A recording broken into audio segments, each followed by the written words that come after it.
Iar Adrian a ajuns pe jos. Neam de neamul meu de la maimuță încoace.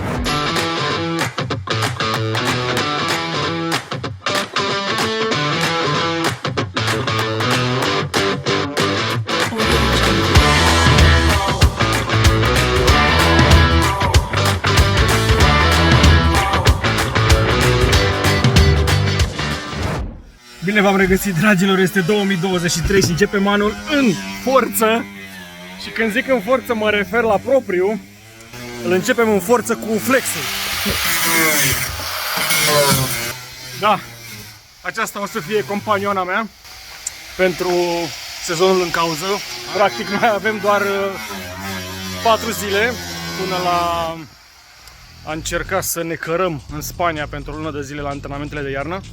Și da, încă mai este mult de lucru, dar nu vreți să știți cât de mult a fost până acum. Mai băgăm niște flex și ne întoarcem.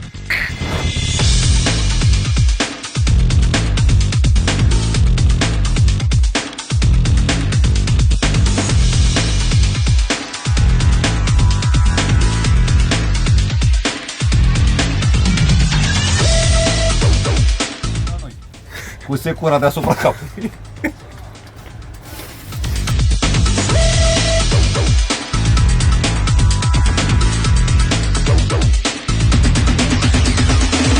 Și dacă aveți impresia că asta ar fi ultima problemă pe ordinea de zi. Ei bine, motocicleta cu 4 zile înainte de plecat la antrenament în Spania.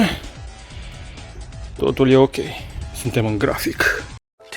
2000 years later. Undeva pierdus prin Franța. Liberté Fraternité Slobozite, cu destinație necunoscută total. Am reușit până la urmă să ne descurcăm cu camperul ăsta despre care mulți credeau că o să ne necăm la mal. Mâine mai avem de făcut 1300 de km până la Alicante. The next day. Vor avea francezi ce n-au mașini, nu știu să facă dacă croasante se pricep. E foarte bun.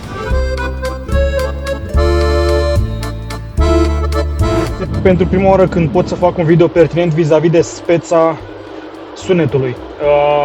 Ne-am dorit foarte mult ca tot ce înseamnă acest camper van, race van, să fie un van foarte silențios, pentru că eu sunt un pic psycho vis-a-vis de treaba asta cu sunetele. Măsurat sunt 78 de decibeli în mers la 130 de km la oră, acum am 130 de km la oră și nu-ți aude nimic, totul este izolat, perfect. Așadar pot spune cu mâna pe inimă că am un Maybach race van la capitolul insonorizare și absorpția vibrațiilor.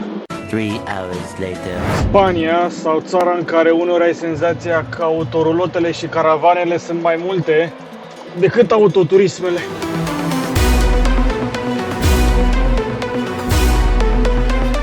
Și am ajuns și în Spania, la locul faptei. Ce e aici nu vă pot descrie în cuvinte, așa că mai bine vă arăt.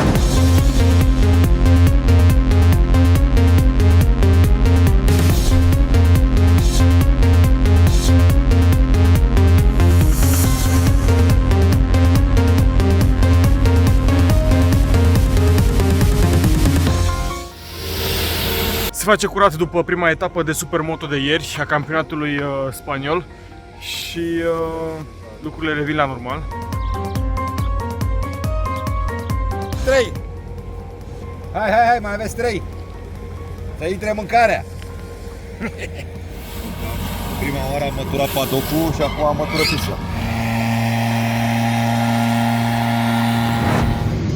Prima zi de antrenament înseamnă flat track și sunt foarte entuziasmat pentru că nu am făcut niciodată.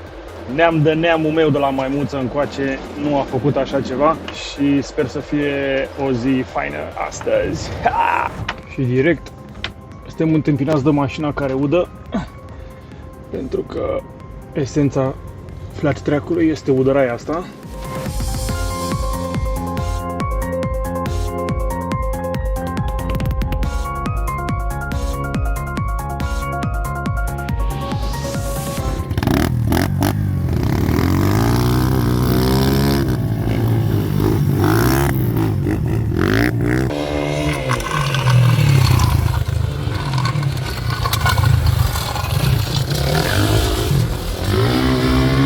pentru că sunt neascultător, evident că am făcut o fiartă și am rupt un schimbător.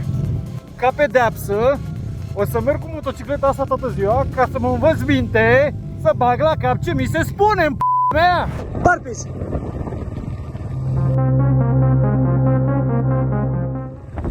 Go, go, go, go, go, go, go, go, go, it's a race! Go! Ne-am întors la circuit, unde vreau să vă arăt ceva.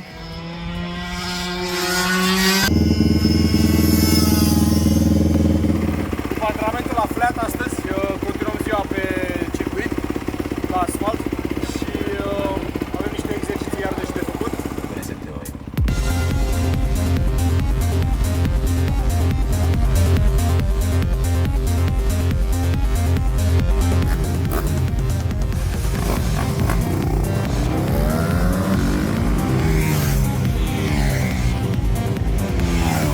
The next day.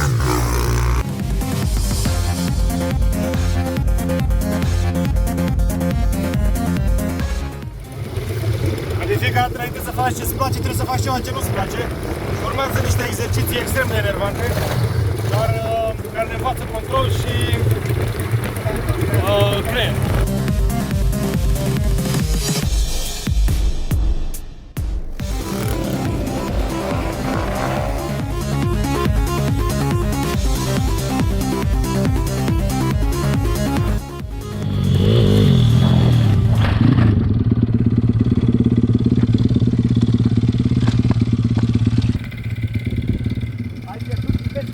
Iar Adrian a ajuns pe jos.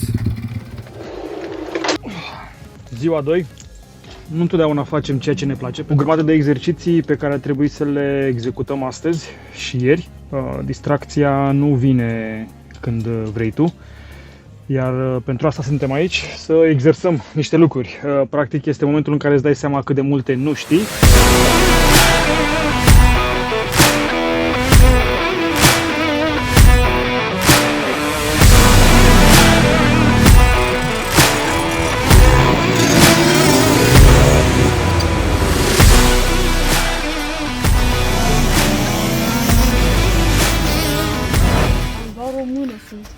În cinstea gușterului s-a tăiat un ananas la baionetă.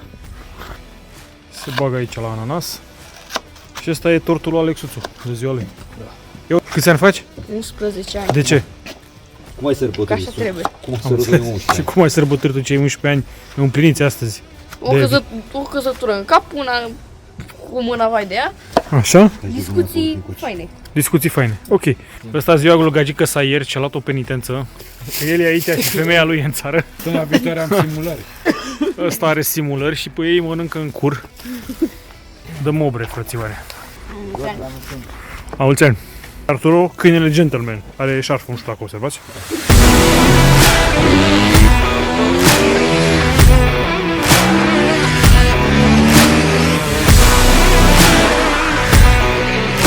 Day 4. Exercițiile merg mai departe. Rutina nu se schimbă, însă avem un plan foarte bine definit și de care trebuie să ne ținem, pentru că altfel nu învățăm nimic.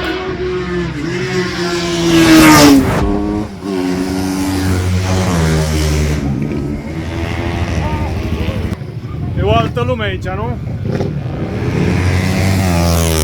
E cu cine m-am nimerit astăzi pe pistă de... Am zis că mai bine ies Daniel Dolgado de la Moto3. Te doare capul. Adică nu că m-a depășit, s-a teleportat pe lângă mine. Ziua 4 de existență pe acest pământ andaluz.